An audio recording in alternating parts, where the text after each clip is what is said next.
Good morning. आप सभी का स्वागत है एक और हैप्पी हेल्दी और न्यूट्रिशियस डे पर। एक और कदम बढ़ाते हुए अपने बेहतर और सेहतमंद भविष्य की तरफ बढ़ते हुए जिस कमिटमेंट के साथ आप सभी इस जर्नी में आगे बढ़ रहे हैं वो रियली काबिले तारीफ है। मैं उम्मीद करता हूं आप सबने उन छोटी छोटी हेल्दी आदतों को प्रैक्टिस करना शुरू कर दिया है। और ये ही नहीं, हर रोज आप अपना प्रोटीन और फाइबरलेशियस ड्रिंक, अपने गुड फैट्स, अपने विटामिन मिनरल्स ले रहे हैं। जिस मात्रा में लेने चाहिए उन मात्रा में ले रहे हैं ताकि आप उसका सही फायदा उठा पाएं। और सबसे जरूरी, सुबह के वक्त ले रहे हैं, जिस टाइम हमारी बॉडी को उनकी सबसे ज्यादा जरूरत होती है। हम सबने कल अपनी नॉलेज को और बढ़ाया होगा एक बहुत ही महत्वपूर्ण न्यूट्रिएंट की तरफ, जो है हमारी बॉडी का बिल्डिंग ब्लॉक, प्रोटीन।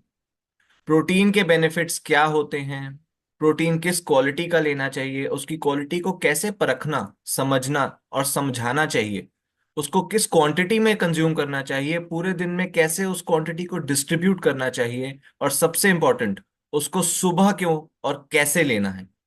अगर ये सभी एरियाज को आपने दोबारा समझना चाहते हैं, वो सभी टेस्टी हेल्दी न्यूट्रिशियस रेसिपीज को अपनाना चाहते हैं, तो आपके ग्रुप्स में हर रोज उनकी संक्षिप्त में शेयर किया जा रहा है। प्लीज उनको देखिए, समझिए और अपने एक्सपीरियंसेस, कंजम्पशन एक्सपीरियंसेस, जब आप उनको यूज कर रहे हैं उनको शेयर कीजिए। हर न्यूट्रिएंट, हमें ये पता है कि एक प्रोटीन नहीं बट हर न्यूट्रिएंट हमारी बॉडी के लिए जरूरी होता है। तो आज हम अपने न्यूट्रिएंट्स के नॉलेज को आगे बढ़ाते हुए समझते हैं फैट्स के बारे में। कैसे फैट्स, गुड फैट्स हमारी बॉडी के लिए जरूरी होते हैं। और इसके बारे में आगे चर्चा करने के लिए मैं वर्चुअल स्टेज पर हमारे favourite and expert doctor Shyam को बुलाना चाहूंगा। Doctor Shyam, good morning. Good morning Yogiya and good morning सबको मेरे तरफ से। आज एक बहुत शानदार प्रेजेंटेशन हमारे अपर्णा जी देंगे। और उनका उनका प्रेजेंटेशन होगा fat, one of the macronutrients जो हमारे सेहत के लिए बहुत इम्पोर्टेंट है। और आपको पता है अपर्णा जी मास्टर्स किया हुआ है बायोकेमिस्ट्री से, उनको क्लिनिकल ट्रायल में एक्सपीरियंस है, उनको बहुत बहुत तरीके की बायोकेमिस्ट्री का जानकारी। और हमारे साथ में है 8 साल से। तो मैं बहुत खुश हूँ कि वो आज हमारे साथ हैं और आपको फैट के बारे में जो बताएगी। लेकिन अपर्णा जी आने से पहले आज आज मैंने सोचा कि आपको एक एक अमेजिंग स्टडी बता दूं। क्योंकि आप हम सबको पता है कि जब हम उठते हैं और वो सर्कैडियन रिदम हमारे साइकिल को जगाते हैं। जहाँ जब सन होते हैं, राइट, हम सुबह उठते हैं। और जो हमारे दिमाग के अंदर की एक एरिया होती है उनका नाम है सुपर कियास्मेटिक न्यूक्लियस, SCN। और SCN को जगाते हैं।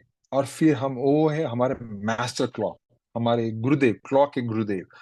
वो मास्टर क्लॉक जहाँ जैसे हमने मेन स्विच, राइट, वो सबको जगाते हैं फिर। लेकिन आज तो मैंने सोचा कि उसका उसका और ब्रेन हेल्थ के कुछ संबंध होगा। तो मैंने जरा रिसर्च किया उनके ऊपर, और मैंने एक बहुत अच्छी तरह की एक स्टडी में देखा। तो मैं आपको एक दिस इंटरेस्टिंग स्टडी के फाइंडिंग्स के बारे में बताना चाहता हूँ, जो नेचर मेंटल हेल्थ, एक बहुत बढ़िया जर्नल है मेंटल हेल्थ के लिए, इसमें पब्लिश हुई थी, है।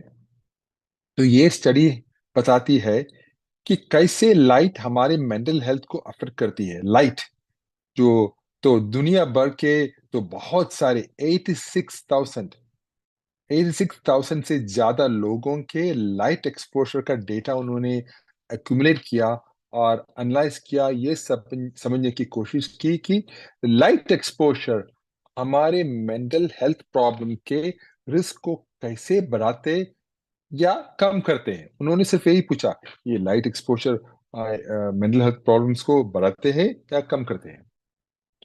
तो रिसर्चर्स ने इन लोगों की लाइट एक्सपोजर को 7 दिन के लिए ट्रैक ट्रैक किया। ओके, 7 दिन के लिए उनका गोल ये था कि ये पता लगाया जा जा सके कि दिन और रात के टाइम लाइट एक्सपोजर का हमारे मेंटल हेल्थ इश्यूज क्या है, जैसे कि एंग्जाइटी हो, जो डिप्रेशन हो, या बहुत सारे मेंटल हेल्थ इश्यूज पर क्या असर पड़ता है।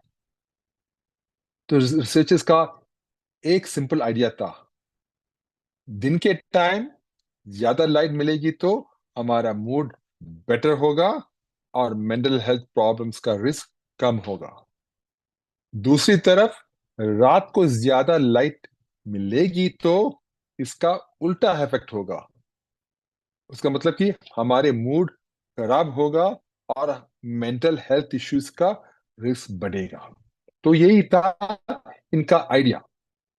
तो उनके फाइंडिंग उनके एक्सपेक्टेशंस के मुताबिक थी।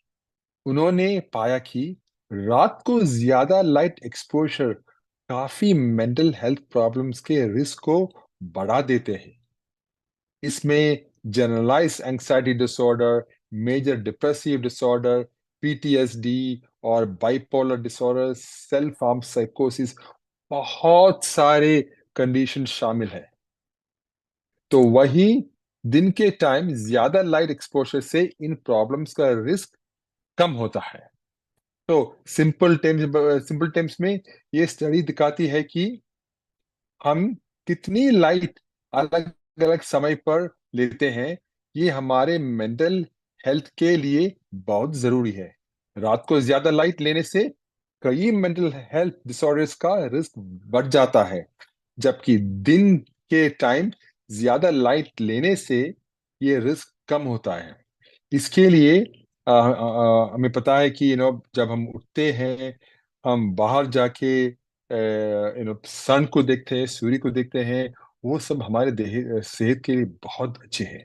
राइट। सो रिसर्चर्स ने ये सजेस्ट किया करते हैं कि हम अपने लाइट एक्सपोजर पैटर्न्स को थोड़ा चेंज करके, जैसे दिन में ज्यादा डे लाइट लेना, ऑफिस का लाइट नहीं, डे लाइट के डे लाइट लेना, और रात को आर्टिफिशियल लाइट कम करना। हमें पता है कि हम रात को 7 बजे तक, 10 बजे, 11 बजे हमारे ट्यूब लाइट, बहुत सारे फ्लोरेसेंट लाइट सब चमकते रहते हैं। राइट।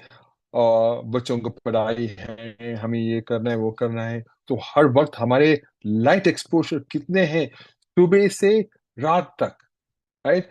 तो इनका इनका कहना है कि अगर जैसे हम जरा इसका आर्टिफिशियल लाइट कम करने से अपनी मेंटल हेल्थ इंप्रूव कर सकते हैं। तो ये एक सिंपल और बिना दवाई के तरीका है अपनी मेंटल हेल्थ को ठीक रखने का। इसका मतलब ये कि दवाई नहीं लेना है, लेकिन ये एक रिसर्चर्स का मानना है कि ये हमारे मेंटल हेल्थ को जरा ठीक से इम्प्रूव करेगा। तो यही था मेरा आज का सोच टीम। तो मेंटल हेल्थ और सरकार इंतजाम की। ठीक है। तो चलिए मिलेंगे अब अपर्णा जी से। Aparna, stage is yours.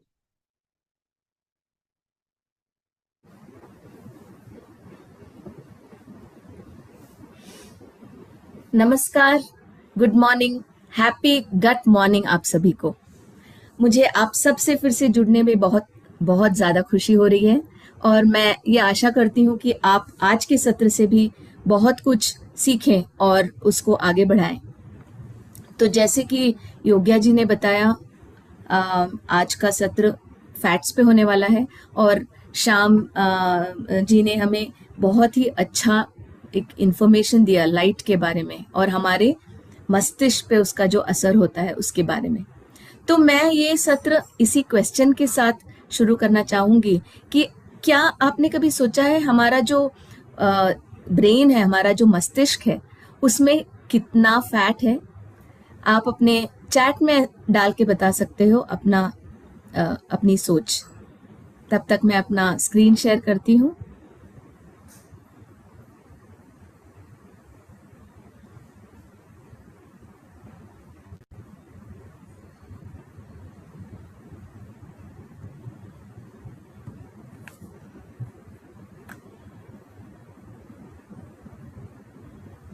क्या लगता है आपको कितना प्रतिशत भाग हमारा जो मस्तिष्क है वो फैट से बना हुआ है?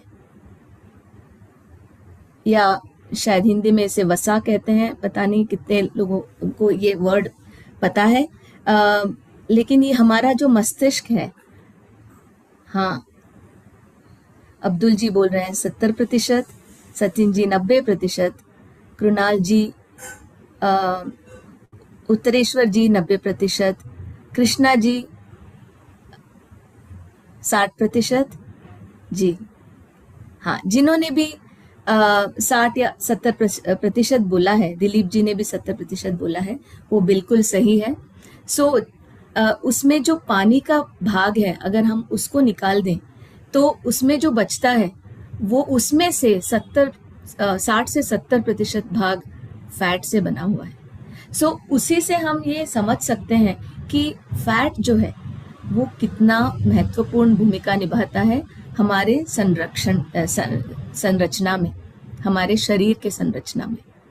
तो इसी के साथ आज शुरू करते हैं कि जो हमारा जो वो हो गया हमारे शरीर का हिस्सा।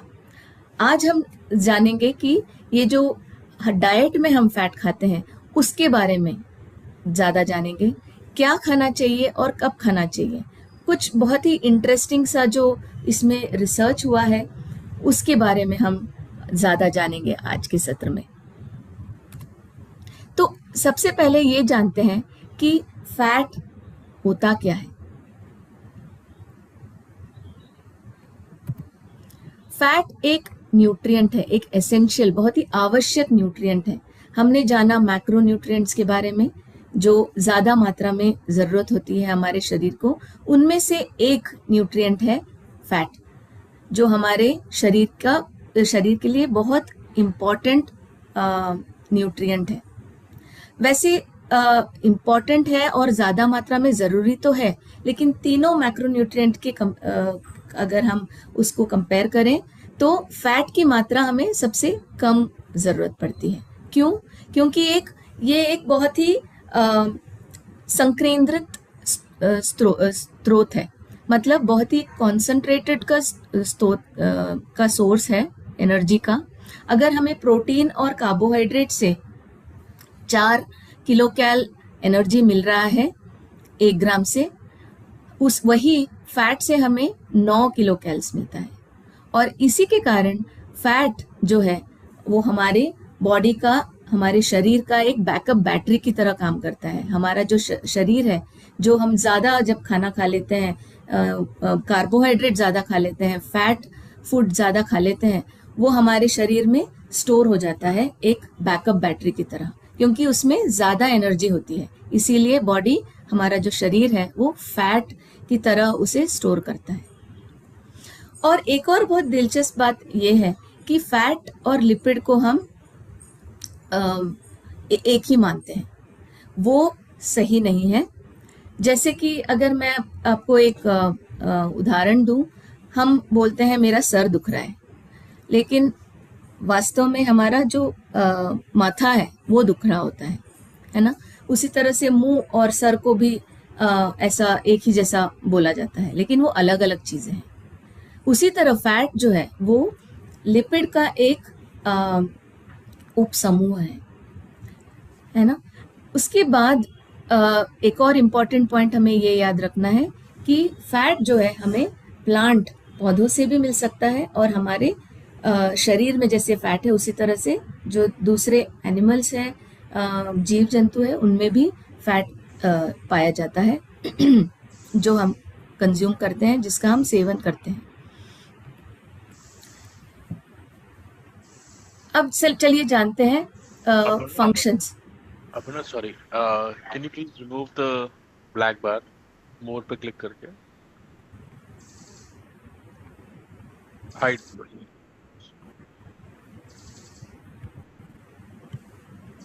Thank you. सॉरी। हाँ, सो अभी जानते हैं फंक्शंस ऑफ द फैट। जैसे मैंने बताया, फैट एक बहुत ही इम्पॉर्टेंट पार्ट है हमारे शरीर का, है ना। वो बहुत सारी ऐसी प्रमुख भूमिकाएं निभाती है, तो इसीलिए फैट एक ज़रूरी मैक्रो एसेंशियल या आवश्यक न्यूट्रिएंट कहा जाता है। क्यों?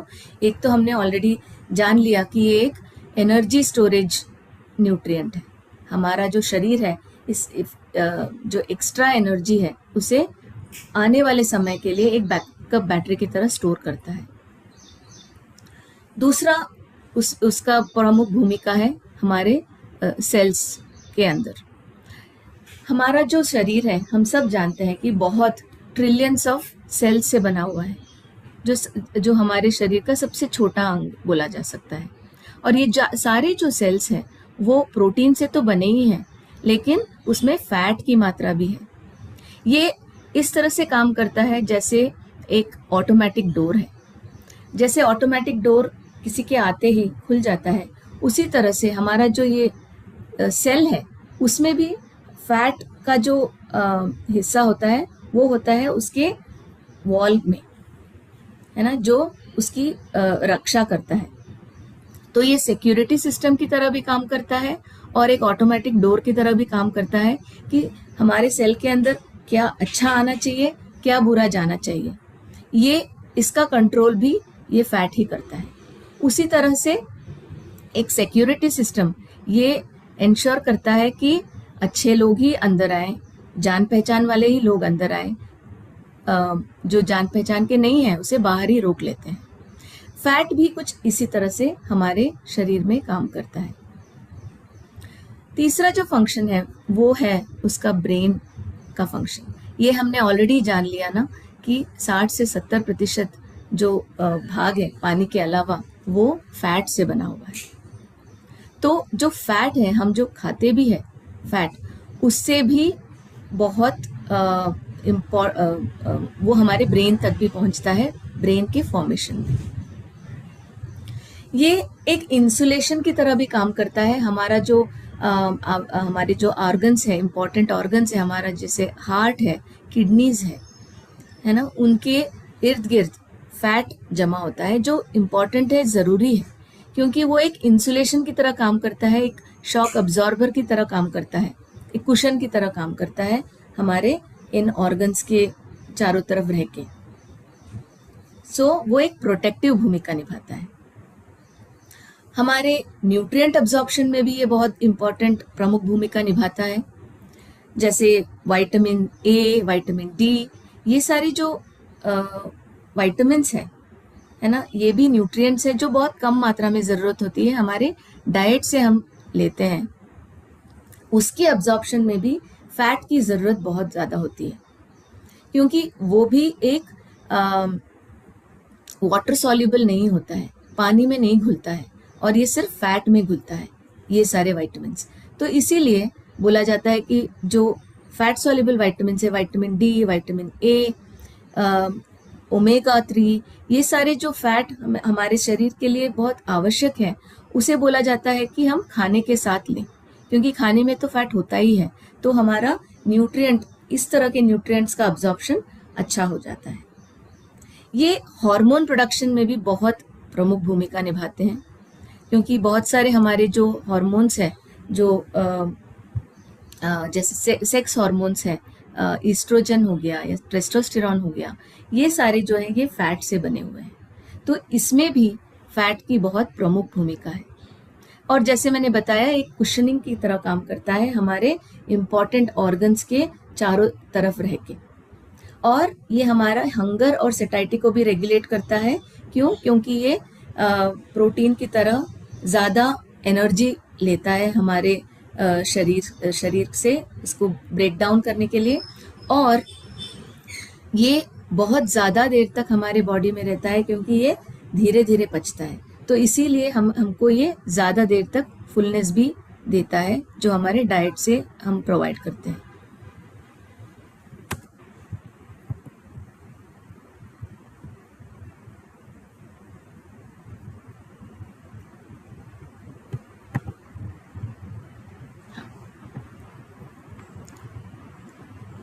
तो आगे बढ़ने से पहले हम थोड़ा बहुत अलग अलग फैट के बारे में थोड़ा सा जान लेते हैं। ये आपको कंफ्यूज करने के लिए नहीं है, बट इतना ज़रूरी हमें जानना ज़रूरी है कि ये जो फैट है ये बहुत तरह के होते हैं। जो हमारे डाइट से हमें मिलता है वो ज़्यादातर जो एक सिंपल साधारण से फैट होते हैं उसके अंतर्गत आता है, जबकि जो कोलेस्ट्रॉल है वो एक डिराइव्ड फैट है जो हमारे शरीर में होता है, बहुत सारे जीव जंतु के शरीर में पाया जाता है। उसी तरह से जो कैरोटीनॉइड्स जो आप यहाँ देख रहे हैं वो हमारे कैरेट्स में होता है, हमारे जिसमें आप जो लाल रंग आप देख सकते हैं वो इसके कंट्रीब्यूट करता है, कैरोटीनॉइड्स कंट्रीब्यूट करता है वो रंग के लिए, और वो एक स्टार्टिंग मटेरियल भी है विटामिन ए बनने का हमारे शरीर में, वो भी एक तरह का फैट ही है। अगर आप यहाँ पे देखें डाइटरी फैट में ये बनता है, ये पार्ट होता है ट्राइग्लिसराइड्स का, है ना। जो ट्राइग्लिसराइड बनते हैं ग्लिसरॉल और फैटी एसिड के दो तरह का मॉलिक्यूल होता है, उनसे बनता है ट्राइग्लिसराइड। उसी के अंतर्गत आता है सैचुरेटेड फैट, अनसैचुरेटेड फैट और ट्रांस फैट।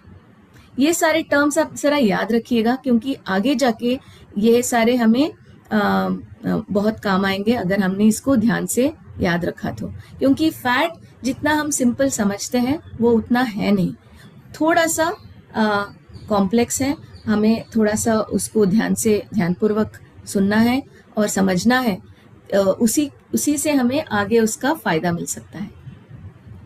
तो अनसैचुरेटेड फैट के अंतर्गत आते हैं पॉली अनसैचुरेटेड और मोनो अनसैचुरेटेड फैट, और पॉली अनसैचुरेटेड फैट के अंतर्गत आते हैं ओमेगा 3 और ओमेगा 6। और ये जो सारे सैचुरेटेड फैट और उससे नीचे हैं वो सारे हमें अपने डाइट से मिलता है। इसके बारे में थोड़ा और जानते हैं आगे।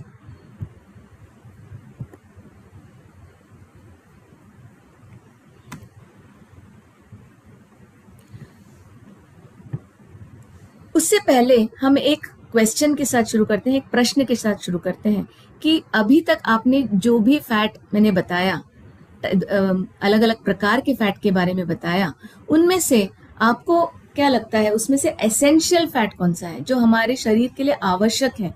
ऐसे फैट कौन से होते हैं, जरा सोच के बताइए।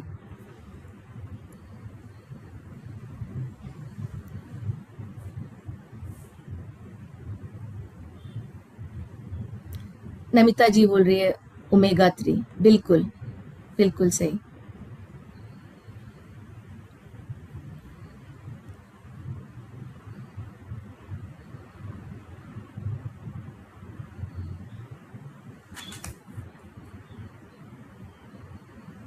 अनसैचुरेटेड फैट आशुतोष जी बोल रहे हैं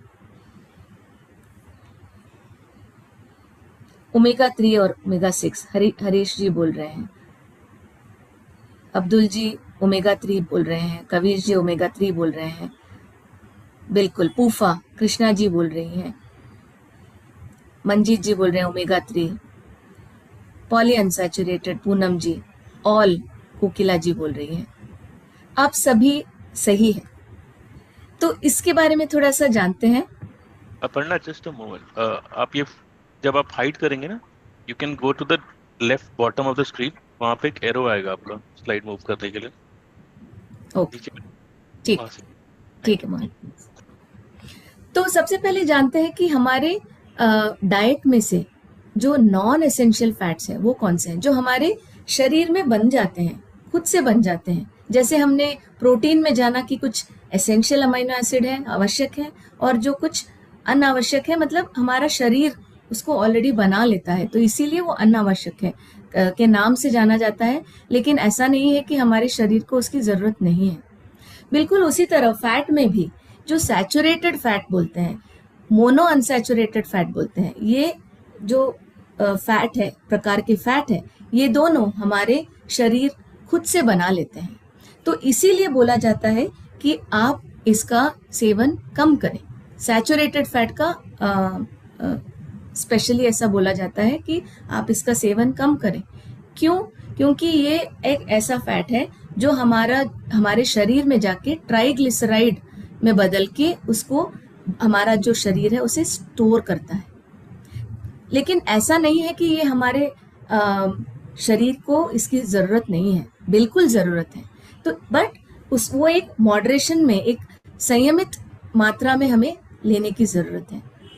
ये जो फैट है ये हमारे रूम टेम्परेचर में एक साधारण से अवस्था में, मतलब हम एसी में ना बैठे हों, रेगुलर रूम टेम्परेचर में ये ठोस होता है। जैसे कि घी या मक्खन, बहुत सारा मीट से जो हमें मिलता है, बहुत सारा फैट, है ना। डेयरी प्रोडक्ट्स जो मैंने बताया कि घी और बटर है, प्लांट सोर्सेज जो कोकोनट ऑयल है वो भी सॉलिड होता है। तो इसीलिए इसका जो सेवन है हमें थोड़ा कम करना चाहिए। और हमारे रेगुलेशंस में भी इसकी मात्रा 10% से कम रखने की ज़रूरत बोला जाता है, या 20 ग्राम पूरे दिन के डाइट में। दूसरा जो है मोनो अनसैचुरेटेड फैट है, ये रूम टेम्परेचर में ठोस नहीं रहता है, ये लिक्विड रहता है, पानी की तरह रहता है, ठोस नहीं बनता है। और इसके बहुत सारे जो सोर्सेस हैं, इंडियन सोर्सेस अगर मैं बताऊं, हमारे भारतीय सोर्सेस जो मैं बताऊं हम उपयोग करते हैं, वो है ग्राउंडनट ऑयल, मूंगफली का तेल या सरसों का तेल, या जो हमारे चावल के बाहरी हिस्से से बनता है, उसका जो कवच होता है उससे जो तेल निकलता है, या तिल का तेल होता है। ये इन सारे सोर्सेस में मोनो अनसैचुरेटेड फैट काफ़ी अधिक मात्रा में पाया जाता है। और ये जो है ये भी हमारे शरीर में बन जाता है खुद से, तो इसीलिए इसकी भी मात्रा हमें उतनी ज़रूरत नहीं पड़ती है। तीसरा जो अनावश्यक फैट है हमारे शरीर के लिए, वो है ट्रांस फैट। ये जो है हमारे शरीर को बिल्कुल इसकी ज़रूरत नहीं है। ये एक अनसैचुरेटेड फैट ही है जो ठोस ही रहता है, ठोस नहीं रहता है रूम टेम्परेचर में।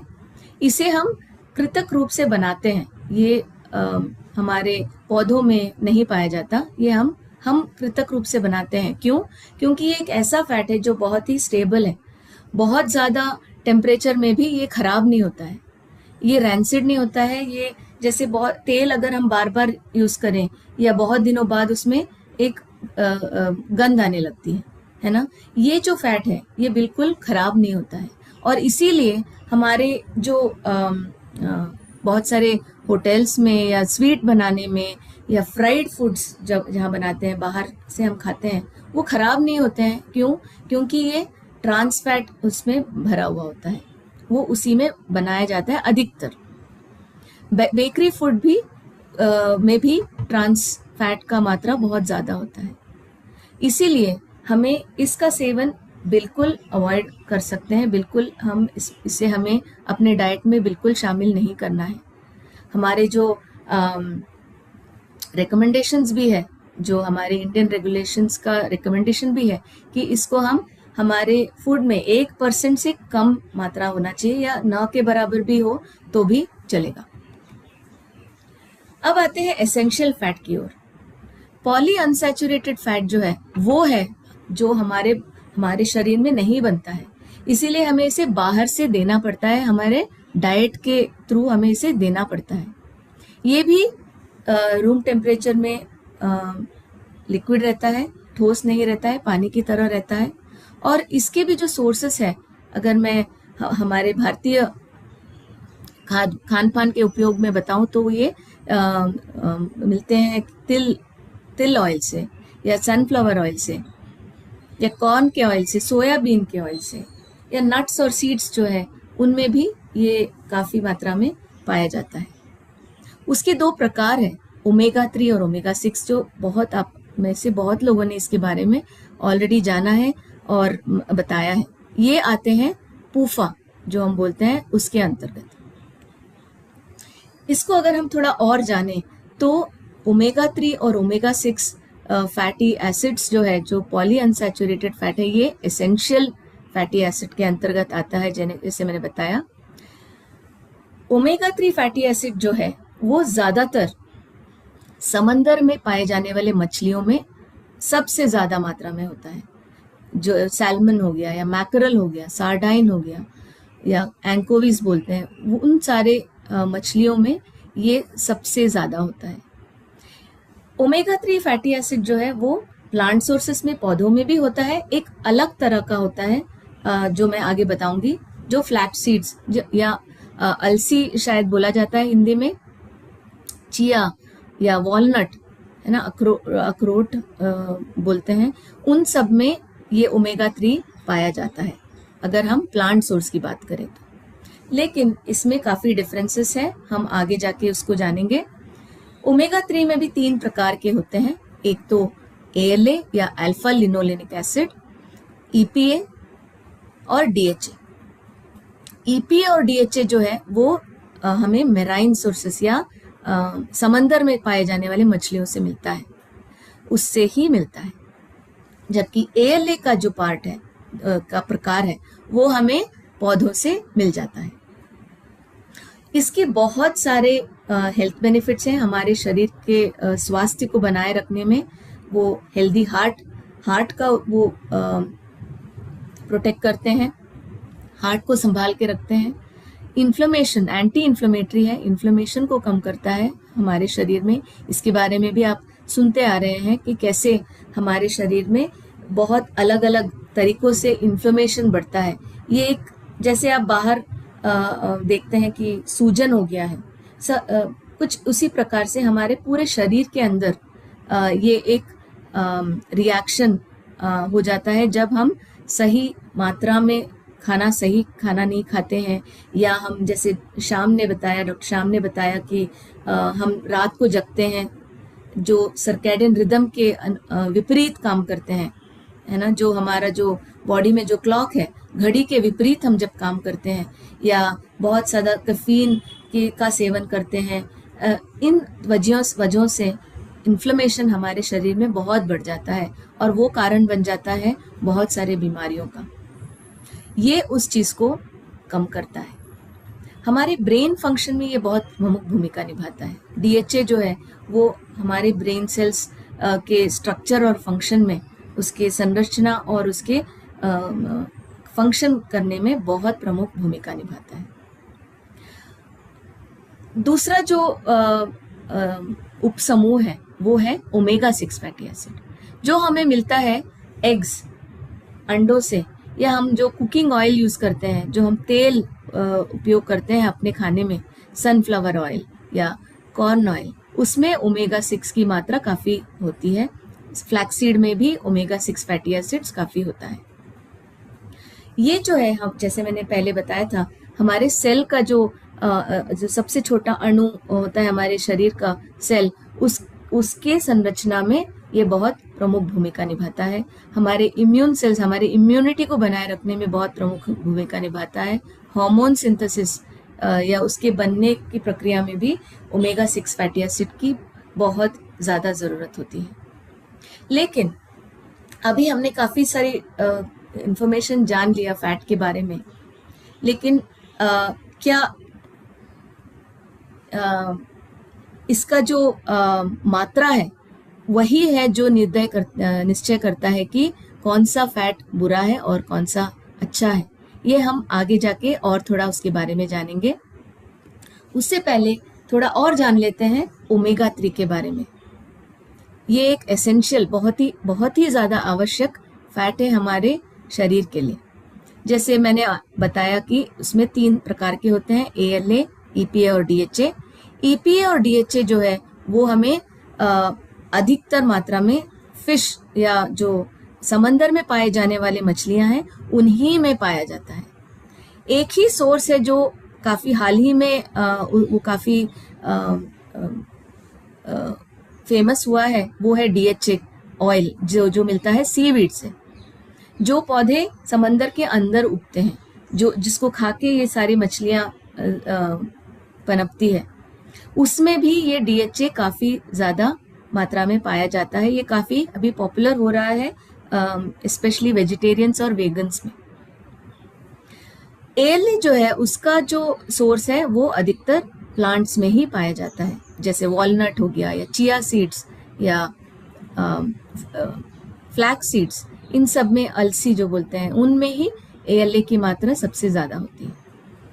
जबकि ओमेगा 6 फैटी एसिड जो है वो सोयाबीन, कॉर्न ऑयल या वॉलनट, सनफ्लावर सीड्स, जो काफ़ी सारे नट्स और सीड्स की हम बात करते हैं, उनमें ये फैटी एसिड अधिकतर मात्रा में पाया जाता है।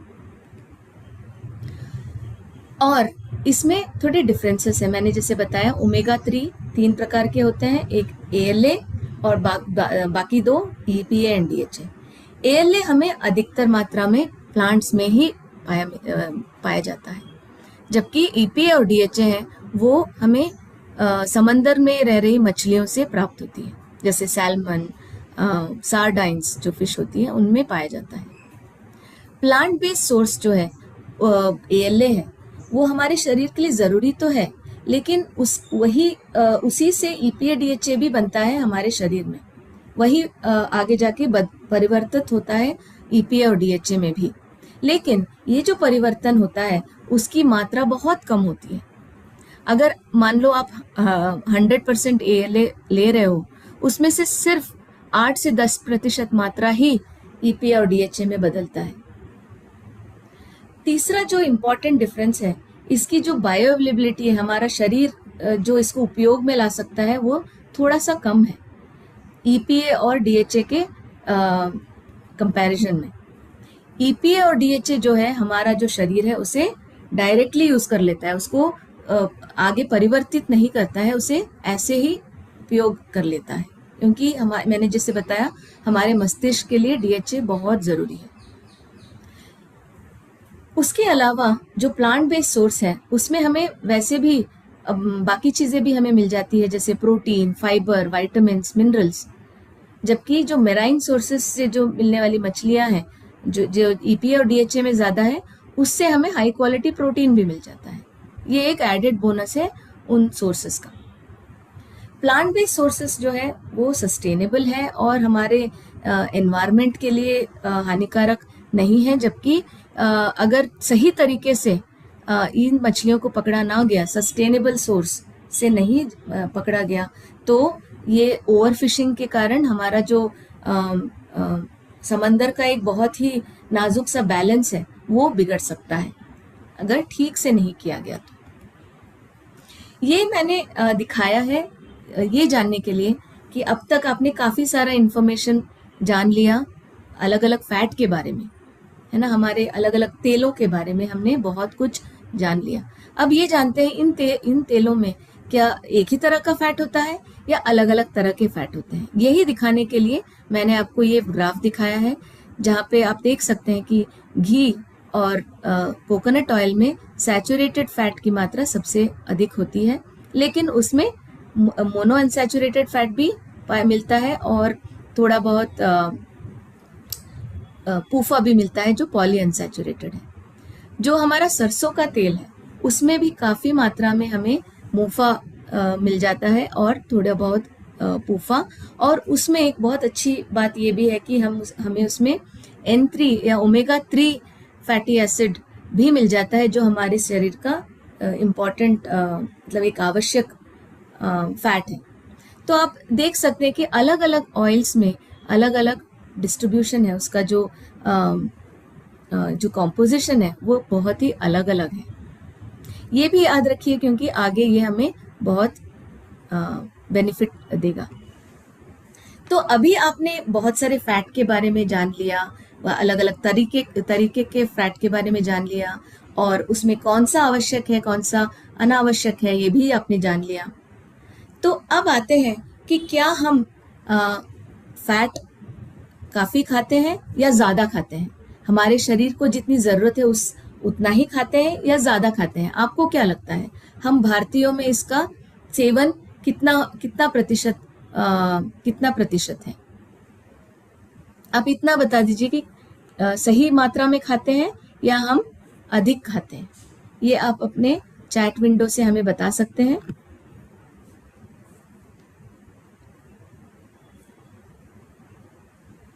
मोर, उत्तरेश्वर जी बोल रहे हैं मोर।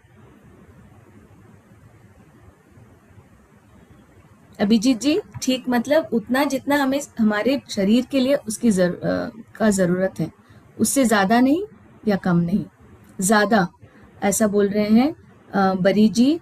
मोर रिवोल्यूशन वेलनेस जी, संजय जी ज़्यादा बोल रहे हैं। बलजीत जी मोर बोल रहे हैं।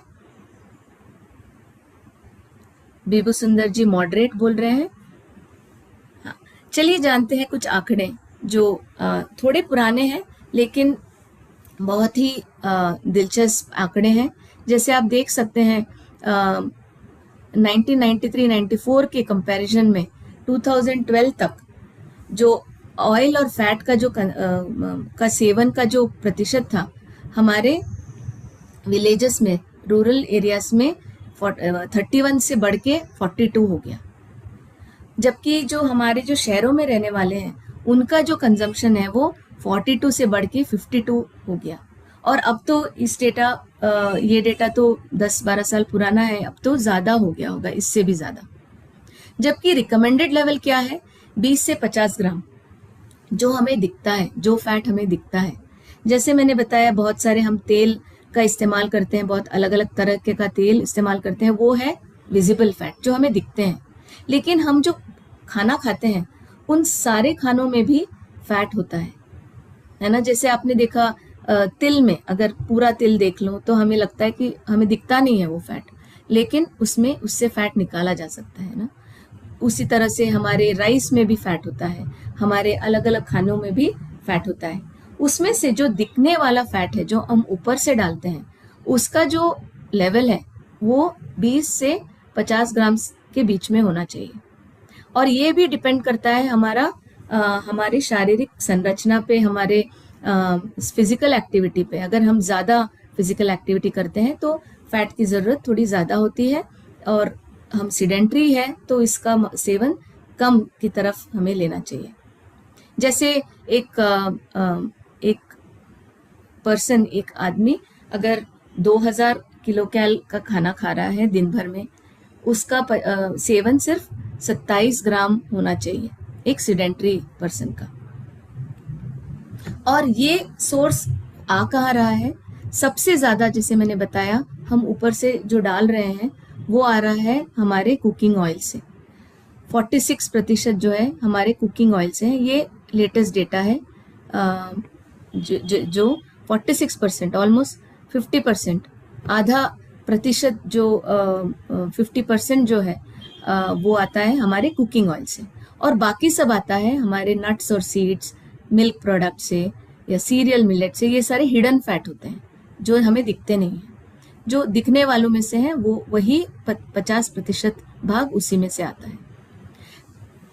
अब चलिए जानते हैं एक और बहुत ही इंटरेस्टिंग सा डेटा। ये मैं इसीलिए दिखा रही हूँ क्योंकि जैसे मैंने बताया फैट जो है वो एक बहुत ही पेचीदा सा एक न्यूट्रिएंट है। ये नहीं कि हम फैट कम कर दें, क्योंकि उससे हमें फ़ायदा नहीं मिलने वाला है। ये ऐसा नया रिसर्च हमें बताता है, क्योंकि आप यहाँ देख सकते हैं कि हमारा जो RDA परसेंटेज है, जो एनर्जी हमें मिलना चाहिए दिन भर में, वो हमारे इंडिया के RDA के हिसाब से 15 से 30% के बीच में होना चाहिए। और अगर हम देखें हमारे इंडिया का जो लेवल्स है अर्बन या रूरल में, वो दोनों इसके अंतर्गत ही है।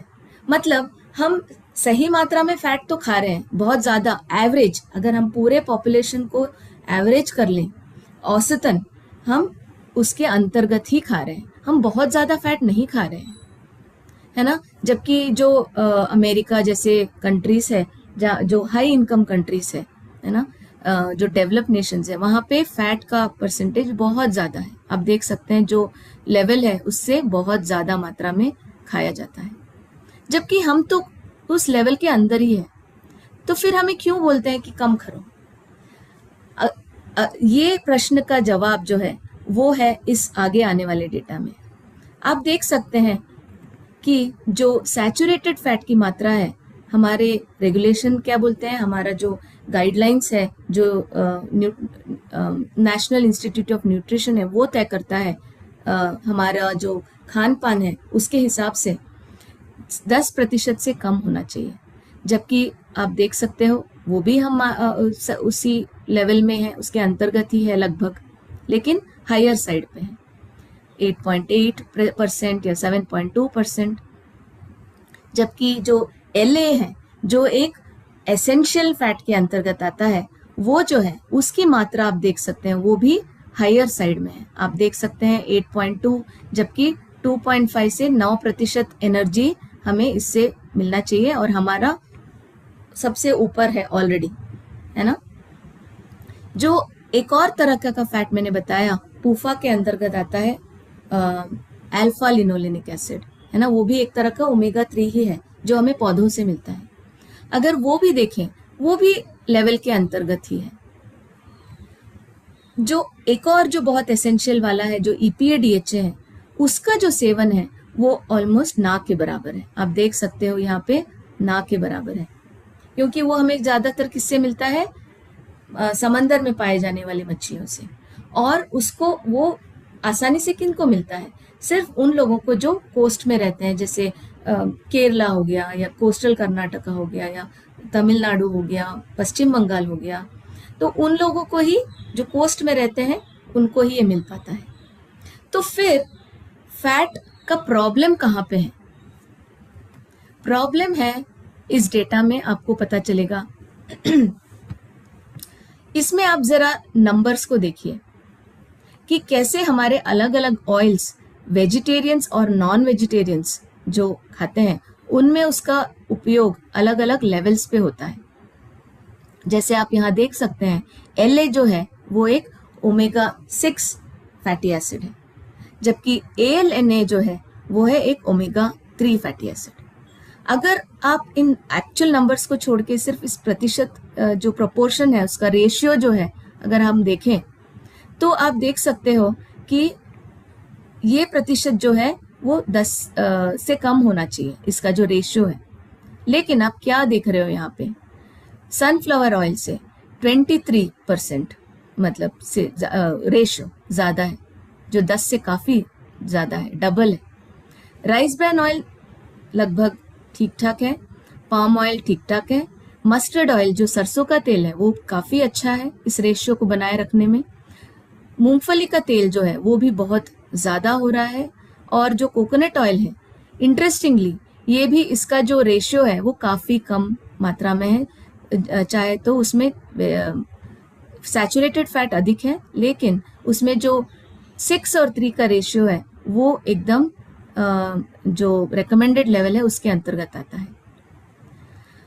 दूसरी तरफ आप देखो नॉन वेजिटेरियंस का, यहाँ पे बहुत ही थोड़ा सा चौंका देने वाला नंबर्स है। आप देख सकते हो N6 और N3 का जो रेशियो है वो 10 से कम होना चाहिए, ये मैं थोड़ा सा आपको आगे बताऊंगी।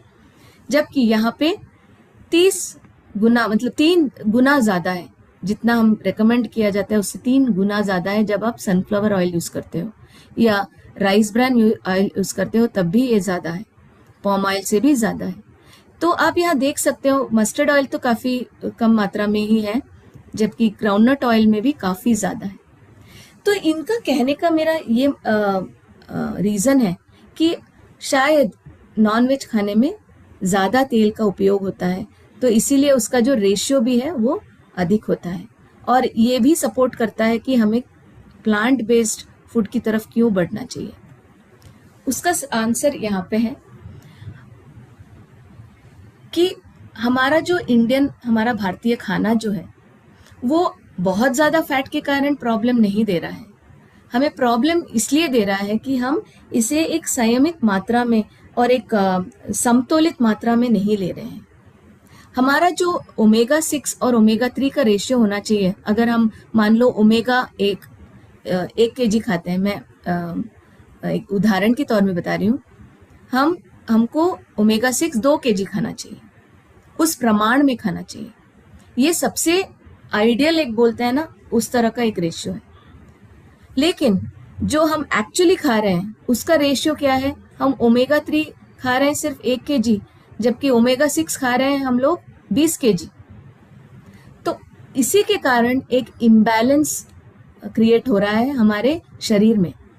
आप देख सकते हैं कि ओमेगा 6 और ओमेगा 3 दोनों हमारे शरीर के फंक्शनिंग के लिए बहुत जरूरी है, लेकिन ये जो रेशियो है, उस रेशियो में अगर बदली हो जाए तो ही हमें ये प्रॉब्लम देता है। तो इससे हम समझ क्या रहे हैं कि हर तरह का फैट हमारे शरीर के लिए बहुत जरूरी है, लेकिन वो एक समतोलित मात्रा में अगर हम ना लें, तब हमारे शरीर पे उसका बुरा असर पड़ता है। क्यों? क्योंकि जो 6N6 तरह का जो पूफा है वो हमारे शरीर में ज़्यादा इन्फ्लेमेशन ज़्यादा उत्पन्न करता है, तो इसीलिए उसकी मात्रा को हमें घटाना है। जबकि जो ओमेगा 3 फैटी एसिड्स है, जो ALA हो गया, EPA DHA हो गया, वो एक एंटी इन्फ्लेमेटरी की तरह काम करता है, तो इसीलिए इसकी मात्रा हमें बढ़ानी है।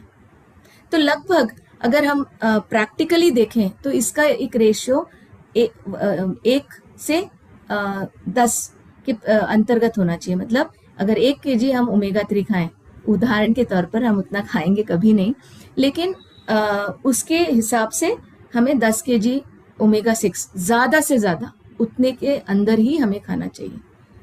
तो इसका मतलब क्या है कि हमें अपना ओमेगा 3 का जो कंजम्पशन है उसे हमें बहुत बढ़ाना है। ओमेगा 6 का जो कंजम्पशन है हम अभी काफ़ी खा रहे हैं, हमारे हर तरह के तेल में आप देख रहे हो कि तूफा मिलता है।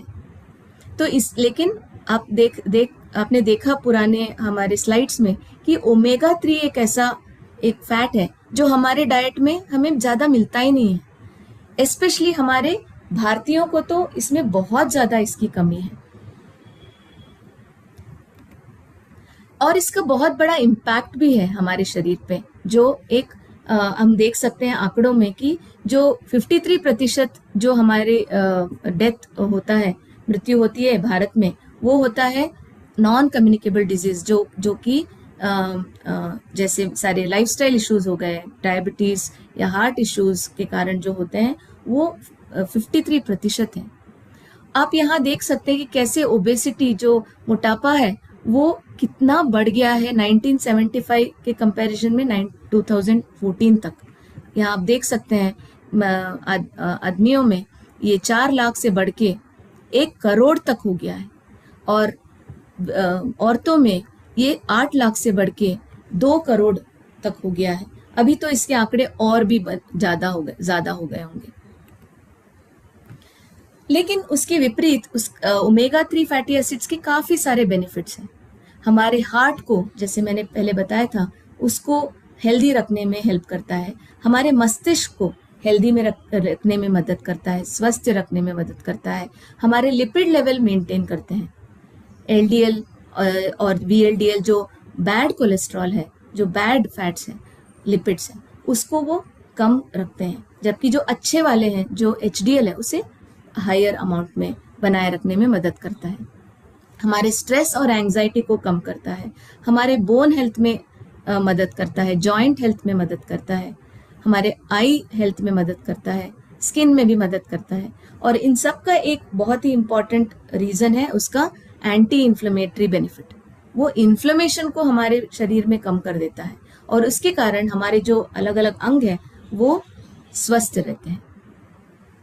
अभी अगर ये क्वेश्चन मैं पूछूं कि अब तक आपने जो भी समझा, उसके बाद आप क्या समझते हैं, सप्लीमेंटेशन की ज़रूरत है या नहीं है? आपको क्या लगता है?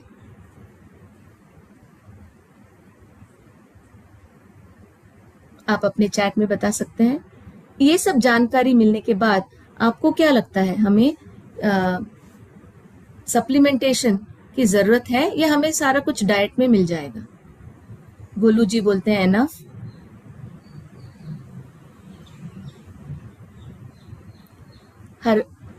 हरिंदर जी बोलते हैं यस। दीपक जी बोल रहे हैं यस।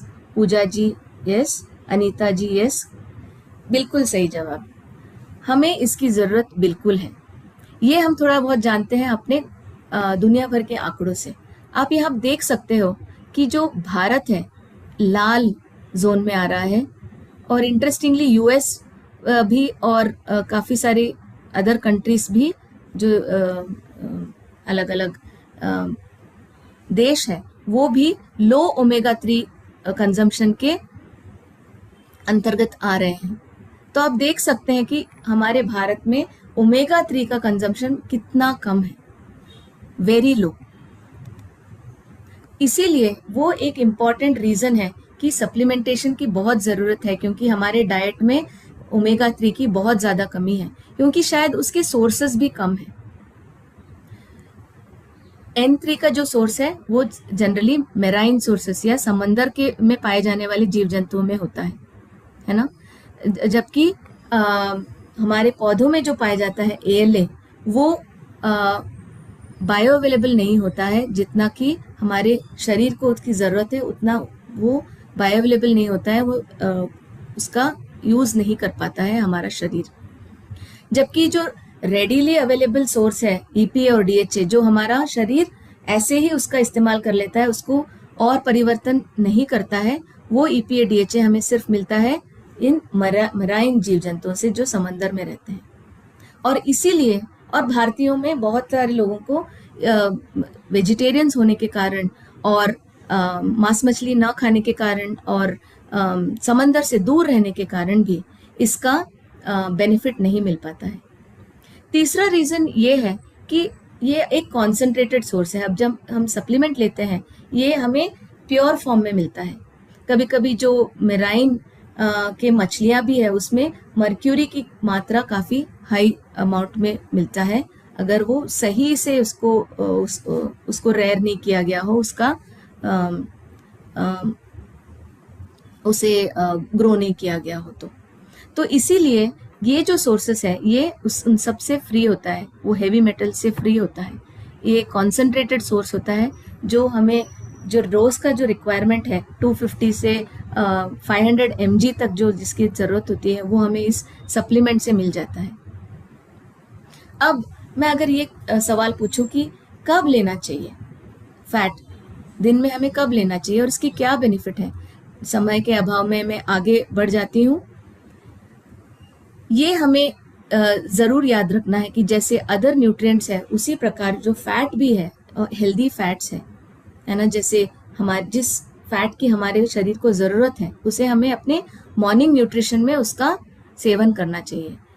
और ये रीजंस भी मैंने बताया था पहले भी कि क्यों होता है, क्योंकि हमारा जो शरीर है सुबह सबसे ज़्यादा अलर्ट होता है, हमारे सारे अंग जो है वो एकदम दुरुस्त होते हैं, सुबह सुबह सबसे अच्छा काम करते हैं। इसीलिए उसका जो अब्जॉर्प्शन है, जब हम अच्छे फैट लेते हैं जो हमारे शरीर के लिए ज़रूरी है, वो अगर हम सुबह लेते हैं उसका अच्छे से अब्जॉर्प्शन होता है, हमारा शरीर उसको ग्रहण करता है। हमारे शरीर का जो मेटाबॉलिक रेट भी है सुबह सबसे ज़्यादा होता है, तो इसीलिए उसका जो मेटाबॉलिज्म है वो अच्छे से हो पाता है, हमारे शरीर के हर अणु को उसकी बेनिफिट मिलती है। बाइल सिक्रीशन जो है ना, जो फैट का जो डाइजेशन होता है, जो पाचन की प्रक्रिया में बाइल की बहुत इम्पॉर्टेंट भूमिका है। और ये जो सिक्रीशन है ये सुबह के समय पे जैसे अलग अलग हमारे ऑर्गन्स सुबह एकदम एक्टिव रहते हैं, उसी तरह से हमारा जो गॉल ब्लैडर है जहाँ से बाइल सिक्रीशन होता है वो भी सुबह सबसे ज़्यादा होता है, क्योंकि हमारे बॉडी को न्यूट्रिएंट की ज़रूरत है तो वो हर तरह का प्रिपरेशन कर लेता है। ये एक बड़ा इंटरेस्टिंग सा स्टडी है जो यूरोप में कहीं हुआ था, जहाँ पे उन्होंने ये देखा, उन लोगों को ही उन्होंने चुना जो मछली खाते हैं, जो समुद्री मछली खाते हैं। उन्होंने क्या देखा कि जो सुबह का समय है, सुबह के 5 से 8 के बीच का जो समय है, तब DHA और EPA का जो लेवल है वो सबसे कम होता है, जबकि सूर्यास्त के बाद तक EPA और DHA का लेवल बढ़ गया होता है। और ये क्यों? क्योंकि वो मछली खाते हैं, समुद्री मछली। तो इसीलिए आप ये एक डिप देख सकते हो, सुबह और शाम को इंक्रीज हो जाता है। ये हमें याद रखना है कि ये जो डेटा है वो उन लोगों के लिए अप्लाई होता है जो मछली खाते हैं, जो समुद्री मछली खाते हैं। अब इसी को अगर हम एक भारतीय नज़रिए से देखें, हमको तो EPA DHA मिलता ही नहीं है, तो हमारा जो EPA DHA का लेवल है हमारे शरीर में वो तो हमेशा कम ही रहेगा। दूसरा जो स्टडी है उसमें उन्होंने ये देखा कि जब ब्रेकफास्ट में उनको एक फिश ऑयल रिच फूड दिया गया एक ग्रुप को, और दूसरे ग्रुप को डिनर में फिश ऑयल, उनके रात के खाने में फिश ऑयल दिया गया, उन दोनों का उन्होंने 2 महीने तक स्टडी किया। उन दोनों ग्रुप्स को यही खाना उन्होंने 2 महीने तक दिया। उसके बाद उन्होंने क्या देखा कि जो ग्रुप जो फिश ऑयल को जो EPA और DHA से भरपूर है, वो अगर हम ब्रेकफास्ट में सुबह नाश्ते के साथ खाते हैं तो वो ट्राइग्लिसराइड की मात्रा जो है वो बहुत कम कर देता है। जबकि फिश ऑयल को रात में जब हमने लिया तो ट्राइग्लिसराइड पे उसका कोई असर नहीं है, वो वैसा का वैसा ही रहता है।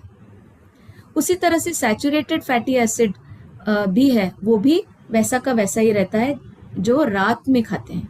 जबकि सुबह खाने वाले लोग थे, उनमें ये पूफा और मूफा भी कम हो जाता है उसका लेवल, क्योंकि उसका रेशियो मेंटेन करना ज़रूरी है ना, जैसे मैंने बताया। जबकि ग्रुप 2 में उसका लेवल बढ़ जाता है और टोटल कोलेस्ट्रॉल दोनों ग्रुप में कम हो गए।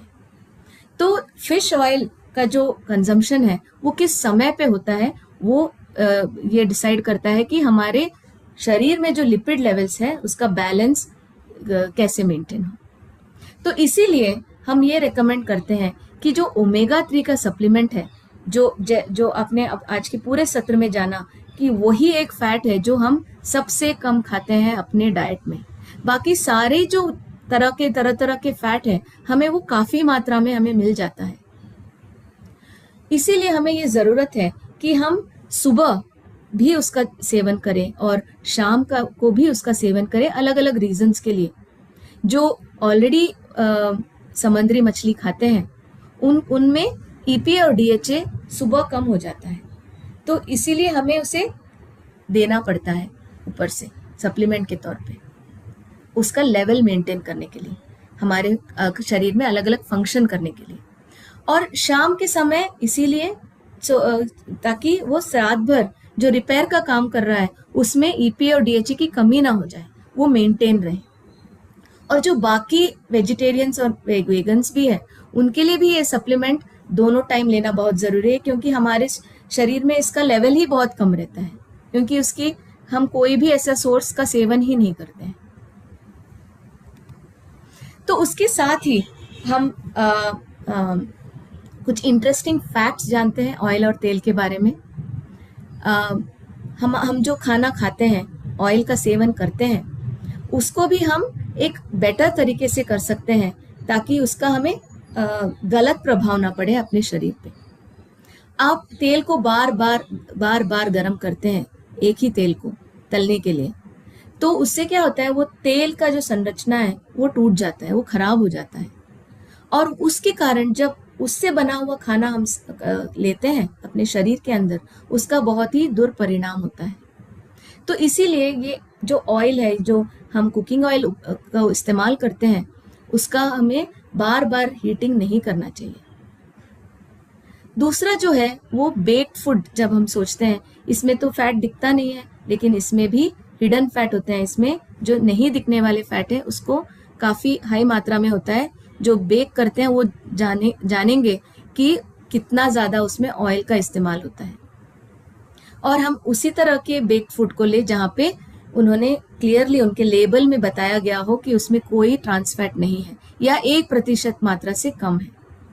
तीसरा जो एक बहुत इंटरेस्टिंग सा फैक्ट है और हमें याद रखना है कि हमें कोल्ड प्रेस्ड ऑयल की तरफ बढ़ना चाहिए। ये एक बहुत ही ट्रेडिशनल सिस्टम था। पहले जब हमें तेल मिलता था, बहुत पहले रिफाइंड ऑयल मिलने से पहले,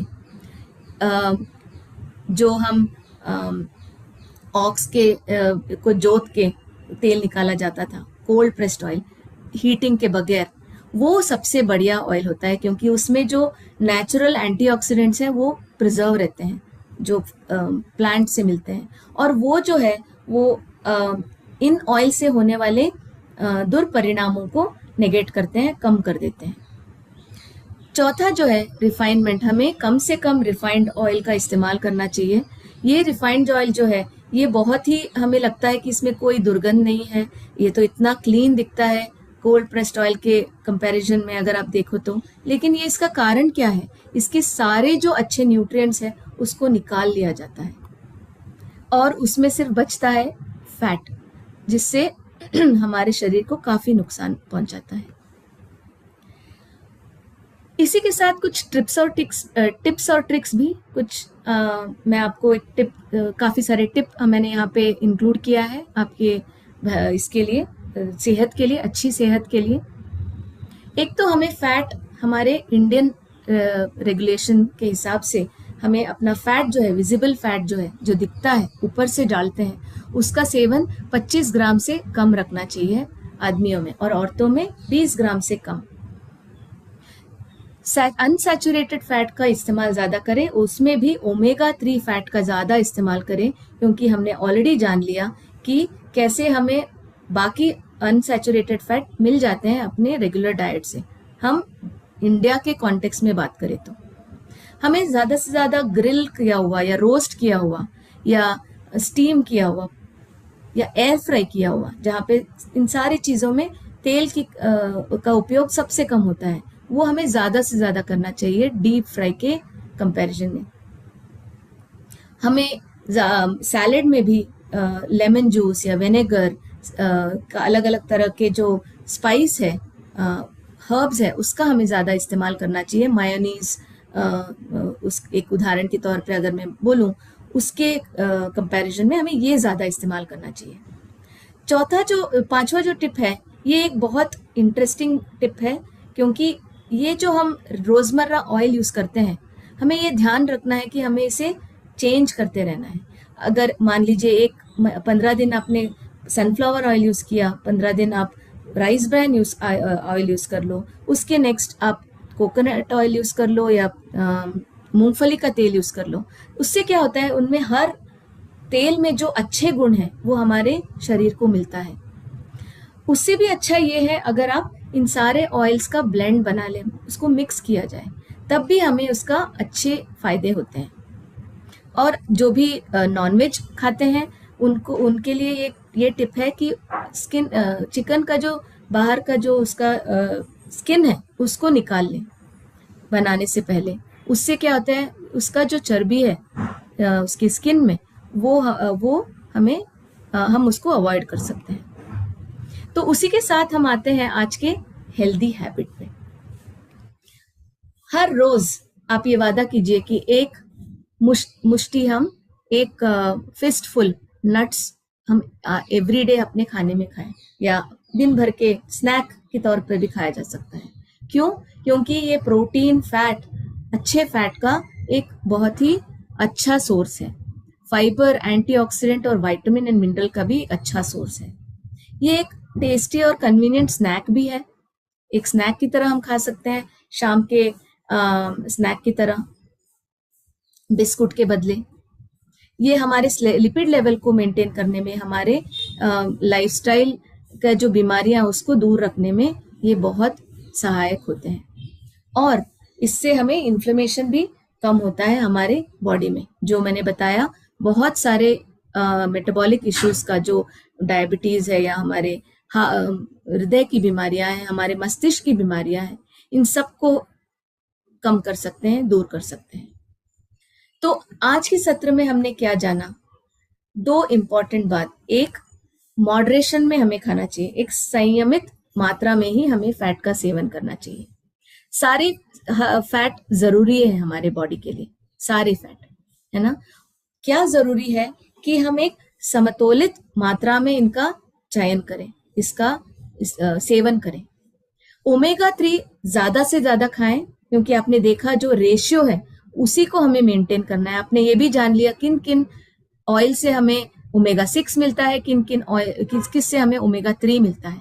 तो उसके हिसाब से हमारे डाइट में हमें बदलाव लाने की जरूरत है, क्योंकि तभी हम एक हेल्दी लाइफस्टाइल जी सकते हैं, रोज शाइन कर सकते हैं, जहाँ पे हम एक खुशी के साथ उठ सकते हैं। क्योंकि अगर हम रोग रहित हैं तो हम खुश रहते हैं दिन भर।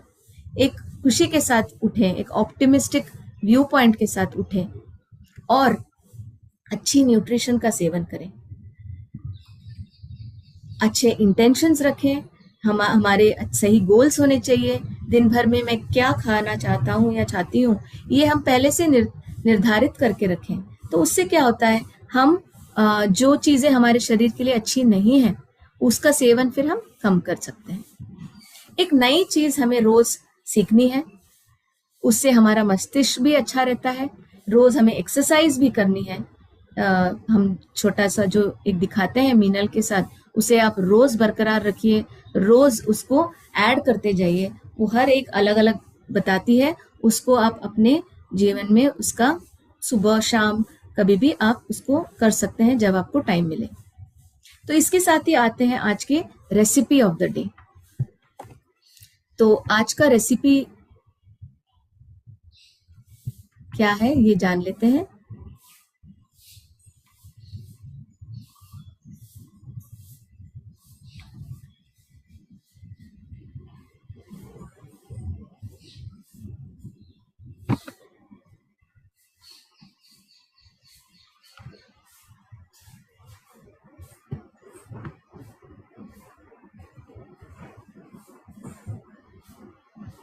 सबसे पहले जानते हैं एक बेवरेज की। आज शुरू करते हैं।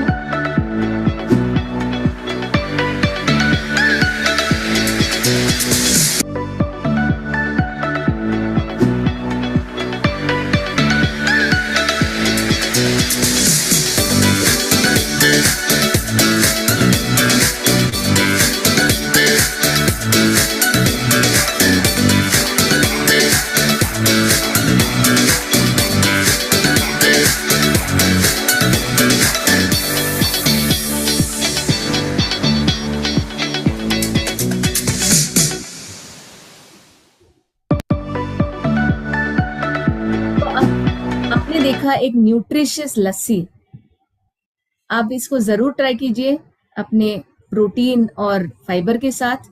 इसको इंटरेस्टिंग बनाइए, उसमें आप डेट सिरप या रोज सिरप भी डाल सकते हैं और उसको इंटरेस्टिंग बना सकते हैं। एक और आपके लिए एक और रेसिपी।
ये एक और बहुत ही दिलचस्प रेसिपी आपने देखा, broccoli paratha.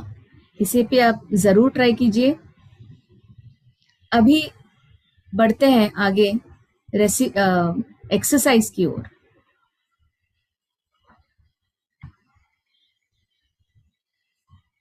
A very happy good morning everyone। और आज हम सीखने वाले हैं बर्ड डॉग की मूवमेंट। ये बहुत सिंपल है, बट हाँ, मैं आपको हर मूवमेंट के साथ साथ वेरिएशन सिखाती हूँ, जो इजी वेरिएशन भी होती है और जो इंटेंसिव वेरिएशन भी होती है। तो कोशिश करके सबसे पहले राइट मूवमेंट सीखिए, और उसके बाद अगर आप उस मूवमेंट को नहीं कर पा रहे हैं तो इजी मूवमेंट भी कीजिए और इंटेंसिव मूवमेंट को भी डेफिनेटली ट्राई कीजिए। इनफैक्ट अगर आप इन सभी मूवमेंट्स को अपने रूटीन में ऐड करेंगे, आप रियलाइज करेंगे with in a matter of few weeks आपकी एंड्योरेंस बढ़ जाती है, आपकी स्ट्रेंथ बढ़ जाती है, और आप धीरे धीरे इंटेंसिव मूवमेंट्स को भी ऐड कर सकते हैं अपने रूटीन में। So let's get started. तो आइए स्टार्ट करते हैं हम अपना बर्ड एंड डॉग मूवमेंट। मैं बस एक बात बताना चाहूंगी इसको करने से पहले कि अगर किसी के घुटनों में दर्द रहता है, और क्योंकि ये एक नीलिंग पोजीशन है, तो इसके लिए आप एक कुशन का यूज कीजिए और अपने घुटने के नीचे उस कुशन को एज अ सॉफ्ट सपोर्ट लगा लीजिए बिफोर यू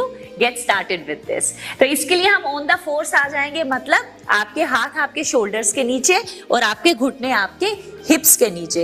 ये अगेन कोर इंटेंसिव मूवमेंट है, तो आपके कोर पे इसका पूरा स्ट्रेंथ आना चाहिए, और इनफैक्ट आपकी स्पाइन की स्ट्रेंथ के लिए भी बहुत अमेजिंग है। इनफैक्ट आप देखेंगे कि जब आप बर्ड एंड डॉग की मूवमेंट करते हैं तो आपकी स्पाइन अच्छे से स्ट्रेच भी होती है और लेंथन भी होती है। तो लंबी गहरी सांस भरते हुए आप अपनी लेग को और आप अपने हैंड को स्ट्रेच आउट करेंगे, और फिर सांस को छोड़ते हुए अपने घुटने को अपनी एल्बो के साथ लेकर पास में आएंगे। फिर सांस भरते हुए बाहर, सांस छोड़ते हुए अंदर, सांस भरते हुए बाहर और सांस छोड़ते हुए अंदर, सांस भरते हुए बाहर और सांस छोड़ते हुए अंदर। इस मूवमेंट में आपके जितने भी जॉइंट्स हैं, चाहे वो आपके एल्बोज हैं, चाहे आपकी रिस्ट है, उस पे प्रेशर नहीं आना चाहिए। आपका सारा प्रेशर आपके कोर पे आना चाहिए। और अब मैं आपको इसके सिंपल वेरिएशन सिखाने वाली हूँ। मतलब अगर आप हैंड्स एंड लेग की मूवमेंट एक साथ नहीं कर पा रहे हैं तो आप पहले सिर्फ लेग की मूवमेंट करेंगे, नीज को अंदर लेकर आएंगे, स्ट्रेच करते हुए बाहर लेकर जाएंगे, नी को अंदर लेकर आएंगे, स्ट्रेच करते हुए बाहर लेकर जाएंगे। पहले सिर्फ सीधी मूवमेंट करेंगे, नी को सीधा अंदर लेकर आएंगे और बाहर लेकर जाएंगे, सीधा अंदर लेकर आएंगे, बाहर लेकर जाएंगे। उसके बाद इस मूवमेंट को थोड़ा सा साइड में करते हुए स्ट्रेच करेंगे। तो ये आपके लिए प्रिपरेटरी पोज हो जाएगा फुल बर्ड एंड डॉग के लिए। इनफैक्ट अगर आप ये भी नहीं कर पा रहे हैं तो पहले सिंपल लेग मूवमेंट करिए। मतलब सिर्फ लेग को up and down, up and down, up and down. इस मूवमेंट से आपकी जितने भी मसल्स हैं जो स्टिफ हैं around your pelvic floor region, वो थोड़ी सी रिलैक्स हो जाएंगी। आप जब वो फ्लेक्सिबिलिटी गेन करेंगे तब आपके लिए अंदर और बाहर की मूवमेंट और भी सिंपल हो जाएगी। और अगर आप इस मूवमेंट को थोड़ा इंटेंसिफाई करना चाह रहे हैं तो आप अपनी रिस्ट से एल्बोस पे आ जाएंगे, अपने नी को पूरा अंदर एल्बो तक लेकर आएंगे और स्ट्रेच करते हुए पूरा ऊपर, in and out, in and out, in and out.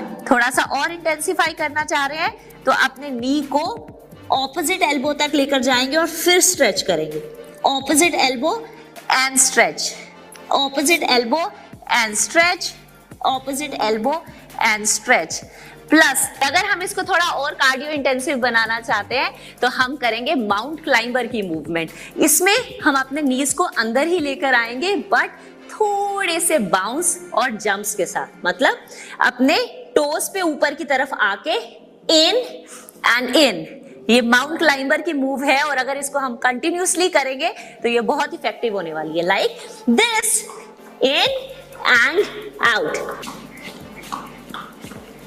And that's for our today's workout. तो कैसा लगा आपको हमारा ये बर्ड एंड डॉग का मूवमेंट? ये बहुत ही इफेक्टिव मूव है बिकॉज इसमें आपकी जो पूरी रीढ़ की हड्डी है वो स्ट्रेच भी हो रही है, लेंथन भी हो रही है और उसके साथ साथ स्ट्रेंथन भी हो रही है। तो मेक श्योर आप इसको अपने रूटीन में पक्का से ऐड करने वाले हैं और इनफैक्ट कोशिश कीजिए कि आप धीरे धीरे अपने कदम हमारी इंटेंसिव मूव्स की तरफ भी लेकर जाएं। Keep rocking everyone!